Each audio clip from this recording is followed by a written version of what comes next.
ఒక ఆయన అనుభవం చెబుతుండు. ప్రార్థన చేసుకొని అన్నం తినేవాడంట, ఎక్కువయ్యి పేడ కుప్పలో బారేసేవాడంట. కల్లోని ఎలుకలు ఒక్కొక్కటి మంచి దుడ్డు ముక్కల్లాగా ఉన్నాయంట. ఆ అన్నం తింటని అంట, అందుకనే ఒక్కటి కూడా అనారోగ్యం లేకుండా దుండు ముక్కల్లాగా ఉన్నాయంట. ప్రార్థన చేసిన అన్నం అంటే ఏమనుకుంటున్నారు? ఒక్క మెతుకు కూడా బాగొట్టుకోవటానికి వీల్లేదు. చూసారా దేవుడు ఎంత ఆరోగ్యాన్ని, ఎంత విలువైన దాన్ని మనకిస్తూ ఉన్నారు.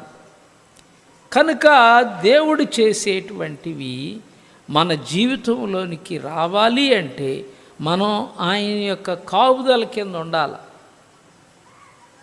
ఆయన కాపుదల కింద ఉండాలి. వాక్యము నిన్ను ఏలుబడి చేయాల. వాక్యం నిన్ను ఏలుబడి చేసినప్పుడు ఆయన చేతి కింద నువ్వు అణిగి మణిగి ఉంటావు.